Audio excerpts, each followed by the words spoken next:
सभी को मेरा प्रणाम। कैसे हैं आप सब लोग? अच्छे होंगे। क्यों?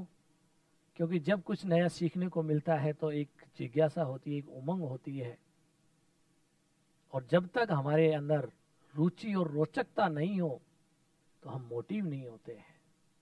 तो देखिए, हमारा जो चैप्टर चल रहा था पर्यावरण अध्ययन शिक्षण, और पर्यावरण अध्ययन शिक्षण के अंदर जो हम पढ़ रहे थे शब्दावली और उसके बाद विषय का विभाजन, और एक शब्द को पढ़ा था जिसका नाम था पर्यावरण पिछली कक्षा में। अब हम इस कक्षा के अंदर लेके आए जो पर्यावरण जो शब्द था उसके साथ एक शब्द और जोड़ दिया, स्टडी। हिंदी में कहते हैं अध्ययन, और एक विषय बन गया जिसका नाम है पर्यावरण अध्ययन, जो हमारी कक्षा 1, 2, 3, 4 और 5 यानी प्रारंभिक कक्षाओं में इस विषय को पढ़ाया जाता है। और यहीं पर देखेंगे इस विषय का जन्म कैसे हुआ, ये विषय क्या है और इसकी थीम क्या है और इसके अंदर क्या कुछ पढ़ाया जाता है, और ये विषय किन विषयों से बना है और इसकी उत्पत्ति कैसे हुई। और यहीं से हमारा पहला टॉपिक शुरुआत होता है। इससे पूर्व की जो क्लास थी केवल क्या थी, प्रस्तावना थी इसकी। तो यहीं पर देखिए हम टॉपिक देख रहे हैं। सबसे पहले हम यहाँ पर देखेंगे टॉपिक, और इस टॉपिक के अंदर देखिए जब हम देख रहे हैं तो देखिए पर्यावरण अध्ययन की संकल्पना, इसकी संकल्पना केवल इसकी, और इसे शॉर्ट में कहा जाता है EVS, एनवायरमेंट स्टडी, पर्यावरण अध्ययन। तो इससे पहले हमने देखा था पर्यावरण का अर्थ, और इस पर्यावरण के साथ एक शब्द और जोड़ दिया अध्ययन, स्टडी, और इन दोनों से मिलकर एक विषय बनता है और इस विषय को कहा जाता पर्यावरण अध्ययन। ये जो पर्यावरण अध्ययन है हमारी कौन सी कक्षाओं में पढ़ाया जाता? प्राथमिक स्तर पर। कब से पढ़ाया जाता है, कैसे पढ़ाया जाता है, इसकी आगे बात करेंगे। ये जो पर्यावरण अध्ययन है हमारे दो विषयों से मिलकर बना हुआ है। एक विषय का नाम तो है विज्ञान और दूसरे विषय का नाम है सामाजिक पर्यावरण। पर्यावरण, इन दोनों से मिलकर ये विषय बना हुआ है, और इन दोनों से मिलकर जो विषय बना है उसी का नाम क्या है? EVS, पर्यावरण अध्ययन। इस पर्यावरण अध्ययन में इस विज्ञान और इस सामाजिक पर्यावरण दोनों का अध्ययन किया जाता है स्थानीय परिवेश में। किसका अध्ययन करते हैं? स्थानीय परिवेश। परिवेश, या हम एक शब्द और काम में लेते स्थानीय परिवेश की जगह, और वो शब्द काम में जो हम लेते क्षेत्रीय। क्षेत्रीय परिवेश का अध्ययन। अब कोई आपसे पूछे कि पर्यावरण अध्ययन है, क्षेत्रीय अध्ययन है, ये किसी क्षेत्र का अध्ययन, किसी क्षेत्र के पर्यावरण का भौतिक और मानव द्वारा निर्मित दोनों पर्यावरणों का सम्मिलित रूप से अध्ययन जो किया जाता है जिस विषय में, उस विषय को हम कहते हैं पर्यावरण अध्ययन। अब देखिए हमने कुछ चीजें लिखी हैं, स्थानीय परिवेश या क्षेत्रीय परिवेश। परिवेश की जगह एक शब्द और काम भी लेते हैं हम, वातावरण भी काम में लेते हैं। स्थानीय परिवेश या स्थानीय वातावरण के सामाजिक व भौतिक घटकों के बीच की अंतःक्रियाओं का अध्ययन।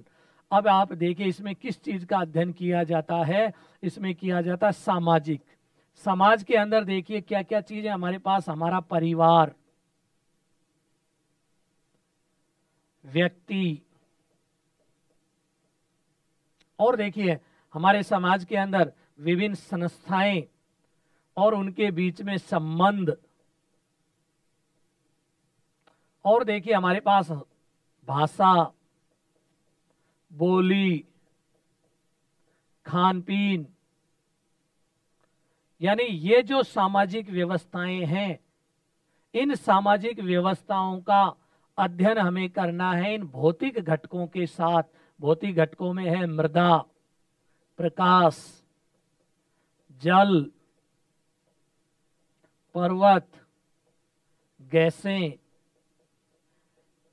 इनके साथ जब इसका अध्ययन किया जाता है, किसका? स्थानीय परिवेश का।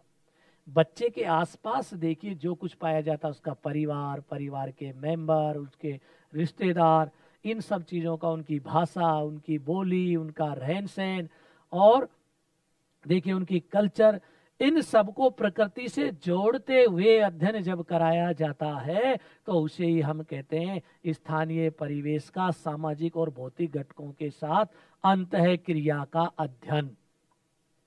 और अंतःक्रिया का जब अध्ययन किया जाता है तो उसको कहा जाता है पर्यावरण अध्ययन। अब आप एक चीज लिख लीजिए, पर्यावरण अध्ययन का अर्थ लिखो।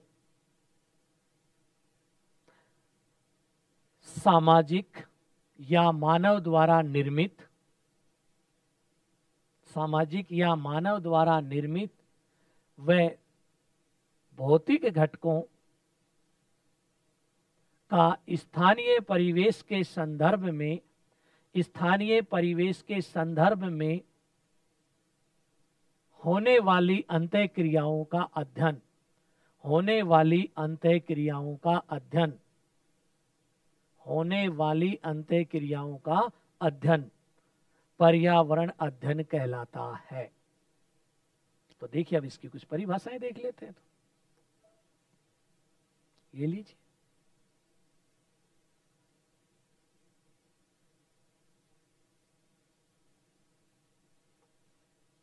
दवे साहब ने परिभाषा दी है। देखिए दवे साहब के अनुसार देखते हैं, डॉक्टर दवे ने एक परिभाषा दी है और बहुत ही अच्छी और सटीक जो डेफिनेशन उन्होंने दी है उस डेफिनेशन को देखिए। पर्यावरण अध्ययन मानव यानी मनुष्य और उसके वातावरण के बीच होने वाली अंतःक्रियाओं का अध्ययन है, और ये अंतःक्रियाएं जो हो रही हैं देखिए उनका अध्ययन है। तो अब आप देखिए सबसे पहले लिखे, हम इंपॉर्टेंट चीजें बाहर निकाल लेते। पर्यावरण अध्ययन में क्या चाहिए? एक तो देखिए मानव द्वारा निर्मित, द्वारा निर्मित सड़कें बनाई, मार्ग बनाए, घर बनाए, शहर बनाए, ये सब क्या है? मानव द्वारा निर्मित। दूसरी चीज प्रकृति द्वारा निर्मित, प्रकृति द्वारा निर्मित। अब प्रकृति ने जिन चीजों को बनाया वो, और तीसरी स्थानीय परिवेश या क्षेत्रीय, क्षेत्र विशेष, और चौथी चीज इनमें पाई जाती अंतःक्रिया। इन चार चीजों का जब अध्ययन हम करते हैं उस विषय को कहा जाता है पर्यावरण अध्ययन। लिख लो, नोट कर लो, ऑब्जेक्टिव टाइप में पूछा जा सकता है पर्यावरण अध्ययन क्या है। पर्यावरण अध्ययन वह विषय है मानव द्वारा निर्मित, प्रकृति द्वारा निर्मित, दोनों के मध्य होने वाली किसी क्षेत्र विशेष की अंतःक्रियाएं क्या कहलाती हैं? पर्यावरण अध्ययन। एक दवे साहब की डेफिनेशन भी लिख लेना जो बड़ी फेमस है, एग्जाम की दृष्टि से महत्वपूर्ण भी है, और इसे आप नोट कर लीजिए। पर्यावरण अध्ययन मानव और उसके वातावरण के बीच होने वाली अंतःक्रिया, इंटरेक्शन, आदान प्रदान। अब आता है एनसीएफ 2005। एनसीएफ की हमने बात की थी, लेटेस्ट हमारा सिलेबस है एनसीएफ, नया और आने वाला है एनसीएफ 2020। जब आएगा, जब शिक्षा नीति बन जाएगी उसके बाद आएगा, तब देखेंगे उसमें क्या कुछ नया होगा। अभी तो यही है हमारे लिए नवीनतम दस्तावेज, पाठ्यक्रम के नवीनतम दस्तावेज एनसीएफ 2005। इसमें क्या लिखा है?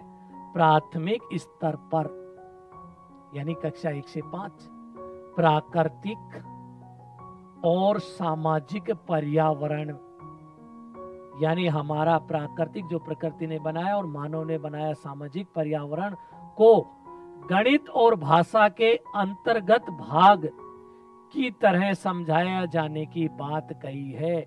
जिस तरह से गणित विषय को पढ़ाया जाता है, जिस तरह से हिंदी और अंग्रेजी भाषा को पढ़ाया जाता है, वैसे ही देखिए इस विषय को भी पढ़ाया जाना चाहिए। कौन सी कक्षाओं में? प्राथमिक स्तर की कक्षाओं में इस विषय को गणित और भाषा की तरह पढ़ाया जाना चाहिए, एक विषय की तरह अपनाया जाना चाहिए। और पर्यावरण अध्ययन तो देखिए गणित में भी समाहित है और हमारी भाषा में भी समाहित है। गणित के अंदर देखिए हमारे आसपास के पर्यावरण की चीजों को लेकर गणना करना सिखाना। तो स्थानीय पर्यावरण को बहुत ही महत्व दिया गया है और स्थानीय पर्यावरण या तो प्रकृति ने बनाया है या मानव ने बनाया है। इन दोनों को साथ में लेकर पढ़ने की बात कहता है एनसीएफ। तो ये भी डेफिनेशन आप लिख लीजिए एनसीएफ 2005 के अनुसार। अब आगे चलते हैं। देखिए पर्यावरण अध्ययन का प्रादुर्भाव, जन्म कैसे हुआ पर्यावरण अध्ययन का और इसकी कहानी, किस देश में इसका जन्म हुआ, किसने कहा कि हमें इसको पढ़ना चाहिए। ध्यान रखना पर्यावरण अध्ययन का जन्म स्थली, जन्म स्थली किसको माना गया? यूएसए को। यूएसए को क्यों? क्योंकि इसका जन्म हुआ, इस विषय का मूलतः किससे माना जाता है? सामाजिक विज्ञानों से। और सामाजिक विज्ञान की शुरुआत होती है 1892 में। एक देखिए विस्कॉन्सिन नामक जगह के ऊपर, मेडिसन जो जगह है उसके अंदर एक यूनिवर्सिटी थी, मेडिसन यूनिवर्सिटी। उसके अंदर एक कॉन्फ्रेंस हो रही थी विस्कॉन्सिन राज्य में, यूएसए के में 1892 में। उसमें पहली बार दस्तावेज रखा गया कि हमें स्थानीय पर्यावरण, मानव और प्रकृति के संबंधों पर आधारित एक विषय चलाना चाहिए। और वहीं से इसका जन्म हो जाता है। कहां से? 1892 में यूएसए के अंदर। दूसरी तारीख आती है 1916। 1916 के अंदर देखिए वहां के स्कूलों में इसका पाठ्यक्रम तैयार कर दिया और स्कूलों में पढ़ाना शुरू कर दिया गया। कब से? सामाजिक विज्ञान को मान्यता कब मिली? 1916 में इसको मान्यता मिली। तो इसी तरह भारत के अंदर भी इस चीज का जन्म होने लगा कि सामाजिक विज्ञान को भारत में भी पढ़ाया जाना चाहिए। और भारत में सामाजिक विज्ञान का जन्म होता है राष्ट्रीय माध्यमिक शिक्षा आयोग। और राष्ट्रीय माध्यमिक शिक्षा आयोग देखिए 1964 में गठन और 66 में रिपोर्ट। और इस आयोग के अध्यक्ष थे कोठियारी साहब, इसलिए इसको कहते हैं कोठियारी आयोग। याद रखना इस चीज को। भारत में सामाजिक अध्ययन की शुरुआत कहां से होती है? कोठियारी आयोग से, राष्ट्रीय माध्यमिक शिक्षा आयोग से। और इस आयोग के कहने पर 1955 के अंदर देखिए क्लासेस शुरू हो गई, अपने यहाँ कक्षा शुरू हो गई थी, पढ़ाना शुरू। कहां पर? भारत में। भारत में कब से पढ़ाया जाने लगा? 1955 से। और इसको ना उसको ये माध्यमिक शिक्षा आयोग था, सॉरी एक मिनट, ये देखिए एक बार, ये गलत लिखा गया था, यहां है माध्यमिक शिक्षा आयोग। और माध्यमिक शिक्षा आयोग देखिए मुदालियर साहब की अध्यक्षता में था। मुदालियर आयोग भी कहते हैं इसको। और मुदालियर जो आयोग था, इस मुदालियर आयोग ने देखिए माध्यमिक शिक्षा से संबंधित दिया था। और इसने देखिए भारत के अंदर इसको पढ़ाने की अभिशंसा की। लेकिन राष्ट्रीय शिक्षा आयोग ये कब आया था? 1952-53 में। लेकिन हमारे यहां देखिए अगर पूछे सामाजिक अध्ययन की शुरुआत हुई मुदालियर आयोग से, लेकिन पर्यावरण अध्ययन की शुरुआत होती है ईवीएस, पर्यावरण अध्ययन। ये दोनों में अंतर है। पर्यावरण अध्ययन जो प्रारंभ होता है अपने यहां पर, वो किससे होता है? कोठियारी आयोग से। पर्यावरण अध्ययन का जन्म होता है कोठियारी आयोग से। और सामाजिक विज्ञान का जन्म होता है मुदालियर आयोग या माध्यमिक शिक्षा आयोग से।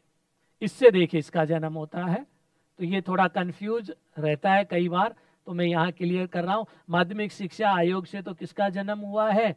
ईवीएस का ना, उसका क्या ना, सामाजिक विज्ञान का। यहां लिख देता हूं, सामाजिक विज्ञान का जन्म। और ईवीएस का जन्म किससे होता है? कोठियारी आयोग। कोठियारी आयोग कब आया था? 1964-66 में। और सामाजिक अध्ययन की शुरुआत कब होगी थी? 1955 से। कहां से? पंजाब के मेगा जिले से शुरू हुई थी ये, क्योंकि पंजाब का शिक्षा सलाहकार बोर्ड ने ये सिफारिश की कि ये विषय पढ़ाया जाना चाहिए जब यूएसए में पढ़ाया जा रहा है। तो अब अपने लिए क्या क्वेश्चन है वो देखिए, नोट करिए एक दो क्वेश्चन। पहला सवाल, सामाजिक अध्ययन की जन्म स्थली यूएसए, जन्म स्थली यूएसए 1892 से। फिर लिखिए इसके बाद दूसरा क्वेश्चन, यूएसए में 1916 से सामाजिक अध्ययन पढ़ाया जाना शुरू हुआ। कब? 1916 से पढ़ाया जाना प्रारंभ किया गया। भारत, और अगला क्वेश्चन तीसरा, भारत में सामाजिक अध्ययन की शुरुआत पंजाब से हुई, पंजाब से हुई और इसकी सिफारिश मुदालियर आयोग ने की, मुदालियर आयोग ने की। अगला क्वेश्चन लिखिए, भारत में पर्यावरण अध्ययन का प्रारंभ कोठियारी आयोग से हुआ, कोठियारी आयोग से हुआ, क्योंकि कोठियारी आयोग ने कहा था पर्यावरण अध्ययन के बारे में। और अब देखते हैं इसका पाठ्यक्रम, और पाठ्यक्रम की यदि हम बात करें तो देखिए अब आपके सामने आता है इसका पाठ्यक्रम, और पाठ्यक्रम को देखिए, राष्ट्रीय पाठ्यक्रम रूपरेखा, और इस रूपरेखा को हम कहते हैं एनसीएफ। और मैं पहले भी पूर्व में देखिए इस पर चर्चा कर चुका हूं, लेकिन फिर भी बता देता हूं मैं एनसीएफ के बारे में। सबसे पहले 1975 में 10 वर्षीय पाठ्यक्रम, पहली तारीख। उस समय यदि 1975 की हम बात करें, ये राष्ट्रीय दस्तावेज नहीं था, क्यों? शिक्षा राज्य सूची का विषय था उस समय। दूसरा देखिए 1988,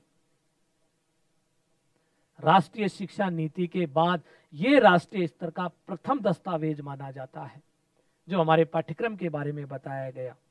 फिर 2000, 1988 से लेकर 2000 तक यही पाठ्यक्रम चला था पूरे देश में। और फिर आता है एनसीएफ 2000। 2000 के कुछ वर्षों बाद ही देखिए 2005 में विदाउट बर्डन एजुकेशन पर आधारित किताबें लिखी गई। बच्चे की समझ और व्यवहारिक ज्ञान पर आधारित रचनात्मक थीम पर जो किताबें लिखी गई, वो किताबें कब लिखी गई? एनसीएफ 2005 में। कितने एनसीएफ बने? 1, 2, 3, 4। वास्तव में एनसीएफ तो ये है। नवीनतम कौन सा है, प्राचीनतम कौन सा है? अब इनकी एक एक की मैं विस्तार से आपको व्याख्या करके बताऊंगा, इसमें क्या कहा गया, इसमें क्या कहा गया, इसमें क्या कहा गया और इसमें क्या कहा गया, जिनकी हम आगे चर्चा करेंगे। और ये हमारे राष्ट्रीय पाठ्यक्रम की रूपरेखा, जिसका नाम क्या है? एनसीएफ। उतार लीजिए, 4 तारीखें हैं आपके सामने। और देखिए सबसे पहले नंबर 1, प्राचीनतम दस्तावेज, इसके ऊपर हम बात करेंगे। ये देखिए नंबर 1, 1975 के जो दस्तावेज थे उसका नाम क्या है? उसका नाम था the curriculum for the 10 year school A framework, अर्थात 10 वर्षीय पाठ्यक्रम की रूपरेखा। इसमें यह कहा गया था सभी लोगों के लिए 10वीं तक एक ही विषय होंगे, अनिवार्य विषय होंगे 10वीं तक। सारे विषय कैसे होंगे? अनिवार्य विषय होंगे जो सबको पढ़ना पड़ेगा 10वीं तक, अलग अलग नहीं होंगे। इससे पहले अलग अलग हुआ करते थे, लेकिन आज जो आप देख रहे हो कि 10वीं तक सारे विषय एक हैं या नहीं है, वो इसी की देन है 1975 के दस्तावेज की। और इसी समय एक पद्धति आई थी 10+2। 10-1 तो कहलाती है 11वीं और 10-2 कहलाती है 12वीं। कई बार हम शॉर्ट में बोल देते कौन सी पढ़ता है? +2 में। +2 कहां से आया? कौन सी पढ़ता है? +1 में, यानी 11वीं में। +2 का मतलब 12वीं में। ये इसी की देन है इस दस्तावेज की। इससे पहले 10वीं के बाद देखिए सीधे देखिए हम 11वीं में आते और 11वीं के बाद कॉलेज शुरू हो जाता था। लेकिन अब देखिए हमारे यहाँ पर 12वीं के बाद कॉलेज शुरू होता है, 11वीं के बाद कॉलेज शुरू नहीं होता। और इसी ने हमारा एक फ्रेमवर्क तैयार किया था, लेकिन इसे पूरे देश ने नहीं अपनाया। क्यों? क्योंकि उस समय देखिए हमारी शिक्षा किसका विषय थी? राज्य सूची का विषय थी। और राज्य सूची का विषय होने के कारण इस पर कार्य कौन करेंगे? राज्य करेंगे। इसलिए इसे राज्य सूची से निकाला गया 1976 में, और इसको शिक्षा को किस में रखा गया? समवर्ती सूची में।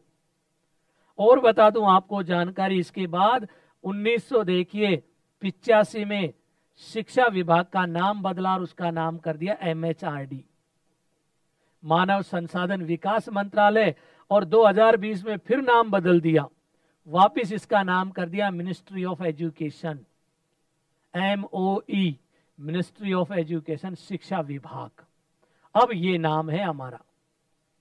पहले क्या नाम था? MHRD। उससे पहले क्या था? शिक्षा विभाग। ये सारी चीजें देखिए बदलाव एक के बाद एक। तो ये जो दस्तावेज थे बस मात्र, पाठ्यक्रम नहीं था। क्यों नहीं था ये पाठ्यक्रम?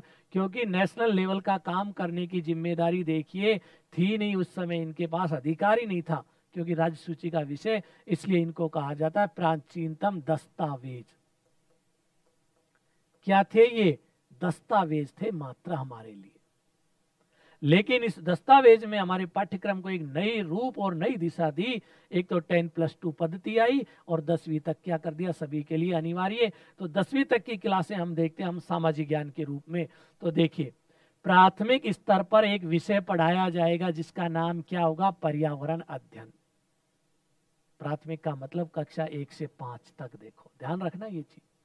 दूसरी चीज, ये जो विषय है पर्यावरण अध्ययन, दो चीजों से बनाया जाएगा। विज्ञान से कुछ लेंगे और कुछ सामाजिक ज्ञान से लेंगे विषय वस्तु, और इन दोनों से मिलाकर एक नया विषय बनाया गया 1975 में। देखो कक्षा 1-2 तक कोई किताब नहीं होगी, टेक्स्ट बुक रहित, विदाउट टेक्स्ट बुक। आज भी कोई किताब नहीं है पहली दूसरी की पर्यावरण की। बच्चों को कहानियों के माध्यम से, गणित के माध्यम से, अंग्रेजी के माध्यम से, भाषाओं के माध्यम से उन्हें स्थानीय पर्यावरण की जानकारी उपलब्ध कराई जाएगी। अगला तथ्य देखिए, कक्षा 3, 4 और 5 के लिए 2 किताबें चलेंगी। भाग 1 जो किताब होगी उसका नाम तो होगा सामाजिक पर्यावरण, और दूसरी किताब का नाम होगा विज्ञान। तो देखिए पहले हमारी 2 किताबें चला करती थी। फर्स्ट भाग का नाम तो सामाजिक पर्यावरण, दूसरे भाग का नाम क्या था? विज्ञान। 2 पार्ट होते थे। तीसरी में तो 1 पार्ट होता था, दोनों को मिला के छोटी किताब बनाते थे।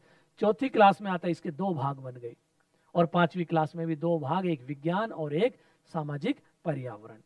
सामाजिक पर्यावरण में देखिए सामाजिक अध्ययन कराया जाता था, समाज का अध्ययन कराया जाता था। तो ये तो था 1975 के दस्तावेज। तो आप इसमें उतार लीजिए, जो मूल चीजें थी वो यही थी। पर्यावरण अध्ययन का जन्म हुआ, किससे जन्म हुआ? विज्ञान और सामाजिक विज्ञान से। कक्षा 1-2 में बिना किताब पढ़ाया जाएगा। 3, 4, 5 में जो किताब जो पढ़ाई जाएगी वो कैसी होगी? वो आपके सामने होगी ये किताब। अब चलते हैं हम आगे, और आगे देखिए अब इसके बाद 1988 की बात और कर लेते हैं हम थोड़ी सी। NCF 1988, यहां पर देखिए एक पाठ्यक्रम तैयार कर दिया गया जो अपने यहाँ पढ़ाने के लिए कह दिया गया, स्कूलों में पढ़ाया जाएगा ये पाठ्यक्रम, और हमारी किताब होगी EVS। और EVS को 2 पार्टों में पढ़ाया जाएगा। एक तो होगा हमारा सामाजिक पर्यावरण, और एक होगी हमारी विज्ञान की किताब। पढ़ाना शुरू, पाठ्यक्रम बन गया, पढ़ाना शुरू हो गया। लेकिन 2000 के अंदर इसमें बदलाव कर दिया गया। अलग अलग नहीं होंगे, ये एक ही होंगे। और देखिए 2000 के अंदर देखिए हम देखते हैं जैसे ही NCF आया हमारा, और इस NCF ने इसमें क्या बदलाव कर दिया। देखिए हमारे NCF में स्पष्ट कहा गया अब देखिए हम पर्यावरण अध्ययन को टुकड़ों में बांट के नहीं पढ़ाएंगे, समेकित रूप से पढ़ाएंगे, एक साथ एक जैसा पढ़ाएंगे हम इसको। और कैसे पढ़ाएंगे? एकीकृत या समेकित रूप से। अंग्रेजी में एक शब्द काम में लेते हैं, इंटीग्रेटेड रूप से। दोनों को कंबाइंड करके पढ़ाएंगे। कब की बात है? एनसीएफ 2000 की। एनसीएफ ऐसी क्या? School education, national curriculum framework, school पूरी स्कूल एजुकेशन का करिकुलम था ये। और अब हमारी जो ईवीएस की किताब है वो कैसे पढ़ाई जाएगी? समेकित। ये परीक्षा के लिए इंपॉर्टेंट क्वेश्चन है। कौन से पाठ्यक्रम के दस्तावेज के अंतर्गत एकीकृत पाठ्यक्रम को अपनाया गया? एनसीएफ 2005। कौन से? ना 2005 नहीं भी, सॉरी, कौन से में? 2000 में, समेकित रूप से। और प्राकृतिक विज्ञान और सामाजिक पर्यावरण की एक ही किताब बनानी है हमें, और उसका नाम है ईवीएस। 2 पार्ट बना रहे थे हम, भाग 1 भाग 2, वो नहीं बनेंगे, एक ही किताब। और ये किताब किस पर लिखी जाएगी? स्थानीय परिवेश पर या क्षेत्रीय परिवेश पर। परिवेश को पर्यावरण भी कहते हैं, इस पर आधारित होगी। और इसमें एक चीज और जोड़ी गई, ये किताब बोझ रहित शिक्षा का परिणाम है, क्योंकि 1992 में एक समिति का गठन किया गया था जिसकी रिपोर्ट आती है 93 में, और इस समिति का नाम था यशपाल शर्मा समिति, या शॉर्ट में कह देते हैं यशपाल समिति। विदाउट बर्डन एजुकेशन की यशपाल शर्मा जी की अध्यक्षता में गठित, और इसी के दस्तावेज पर आधारित ये किताब बनाई गई। क्योंकि जो 2-2 किताबें पढ़ रही थी, बच्चे के पास बहुत बड़ा सिलेबस, छोटा सा बच्चा, बैग का वजन भारी होता जा रहा है, इसलिए उसकी एक ही किताब बना दी गई। और समेकित रूप से पढ़ाओ भी उसको। और समेकित रूप से जो किताब बनाई गई थी, तो देखिए उस किताब को हम पढ़ाना शुरू कर दिया। तो ये एक प्रश्न है हमारे लिए इंपॉर्टेंट। कौन सा प्रश्न है? समेकित या एकीकृत रूप से ईवीएस कब लागू किया गया? एनसीएफ 2000 से। आगे चलिए, ये लिख लीजिए इसकी चीजें जो आप देख रहे हैं, आराम से नोट करिए और देखिए इन चीजों को।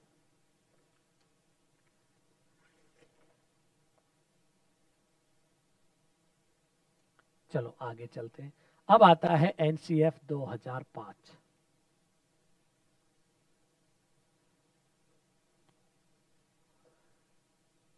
एनसीएफ 2005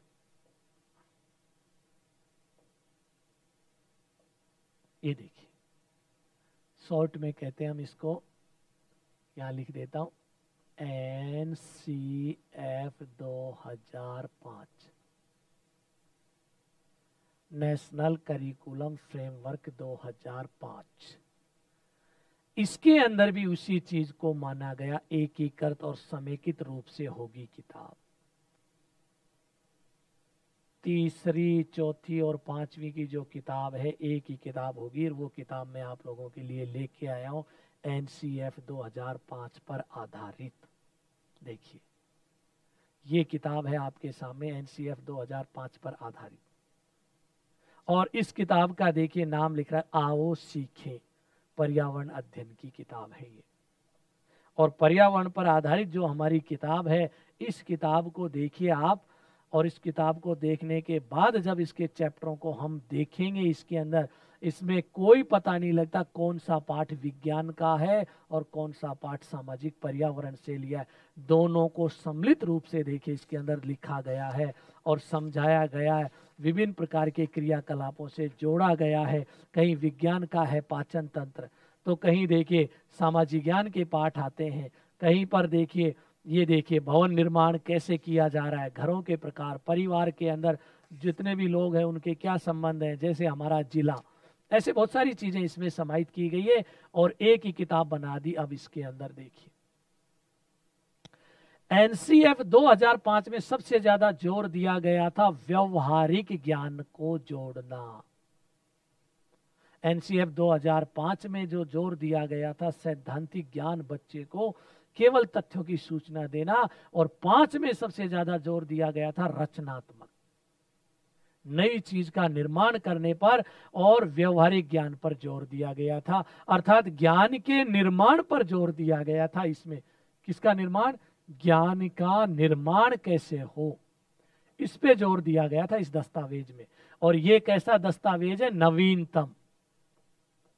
अभी तक तो नवीनतम दस्तावेज है ये। क्यों है ये नवीनतम दस्तावेज? क्योंकि इसके बाद अभी कोई पाठ्यचर्या की रूपरेखा बनी नहीं है। अब आ जाइए, इसमें क्या बताया? कक्षा 1 और 2 के लिए कोई किताब नहीं होगी। 1 और 2 में जो पर्यावरण है वो भाषा और गणित के साथ साथ पढ़ाया जाएगा, उसी के माध्यम से उसको जानकारी दी जाएंगी।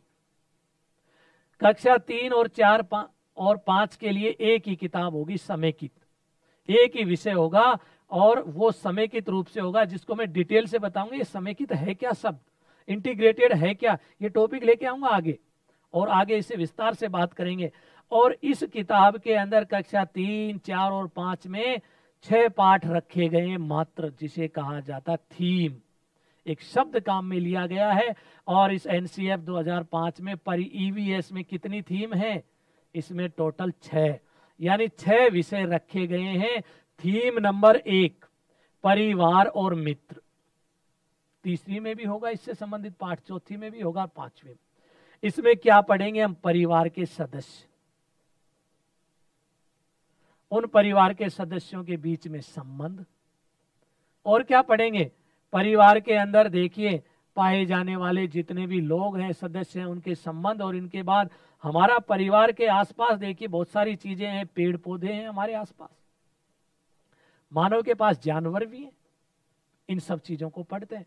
दूसरा देखिए थीम है हमारे पास, याद रखना ये थीम भी एग्जाम की दृष्टि से महत्वपूर्ण, परिवार और मित्र। और दूसरी थीम क्या है? भोजन। 2015 में आया था, यहां से सवाल पूछ लिया गया। दूसरे में हम क्या पढ़ेंगे? पेड़ पौधे भोजन कैसे करते हैं, जीव जंतु भोजन कैसे करते हैं। अगला आवास, विभिन्न प्रकार के आवास, ठंडे प्रदेशों में लोग कैसे रहते हैं, मरुस्थल में लोग कैसे रहते हैं, वर्षा वाले क्षेत्रों में घर कैसे बनाए जाते हैं, आवास की बात करेंगे। और चौथी जो थीम है पानी, जिसको हम जल कह देते हैं। महासागरों में पानी कैसा है, खारा पानी कहाँ मिलता है, मीठा पानी कहाँ मिलता है, वर्षा कैसे हो रही है, और नदियां कैसे बह रही हैं, उनमें पानी कैसा होगा। और लास्ट में दिया गया यात्रा। और यात्रा ना 5वें नंबर पर दिया गया यात्रा। यात्रा का मतलब परिवहन, परिवहन के कौन कौन से साधन है और किस तरह से। तो आप नोट करिए इन चीजों को, और नोट करके आप देखेंगे ये चीजें है क्या चीज। तो एनसीएफ 2005 नवीनतम दस्तावेज, इसमें कितनी थीम है? 6। और इसी थीम के बारे में देखिए मैं आपके सामने इस चीज को रख रहा हूं, ये लीजिए, अब उतार लीजिए आप आराम से। एकीकृत व्यवहारिक ज्ञान पर जोर, कक्षा 1 और 2 में भाषा और गणित के साथ पढ़ाना। 3 और 4, 5 की एक ही किताब होगी जो मैंने आपको दिखाई। 6 प्रकरण होंगे इसमें, अर्थात थीम होंगे, पाठ। पहला परिवार और मित्र, दूसरा देखिए हमारे पास आता है भोजन, तीसरा आवास, चौथा पानी, 5वां यात्रा, और छठा है जो चीजें, या हम कहते चीजें जो हम बनाते, निर्माण करना बताया गया है, और जो हम करते हैं, करके दिखाया गया। आओ कुछ चीजें बनाएं, आओ कुछ चीजें जाने, ऐसे बहुत सारे पाठ होंगे। उतार लिया होगा आपने शायद। अब आगे चलते हैं, देखिए जिसकी मैं बात कर रहा था, अब उसी चीज पे आ गए हम।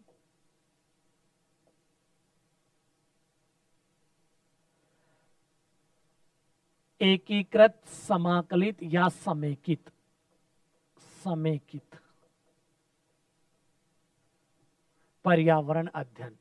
देखिए पर्यावरण अध्ययन जो विषय है वो वास्तव में इंटीग्रेटेड है, अलग से कोई विषय नहीं था। इस विषय को बहुत सारे विषयों से देखिए विषय वस्तु लेकर एक बनाया गया, स्थानीय परिवेश पर आधारित, स्थानीय परिवेश पर आधारित देखिए इसे बनाया गया। और स्थानीय परिवेश पर जो आधारित बनाया गया था देखिए, और ये समाकलित रूप से कैसे आता है, तो इससे संबंधित देखिए हम अगला एक वीडियो लेके आएंगे, उसके अंदर हम पढ़ेंगे पर्यावरण अध्ययन के उद्देश्य, पर्यावरण अध्ययन विषय का महत्व, और इंटीग्रेटेड, तीनों चीजों को हम देखेंगे। अगले वीडियो में देखेंगे पर्यावरण अध्ययन का क्षेत्र। तो अगला वीडियो जल्दी लेके आ रहा हूं और उसे आप देखिए।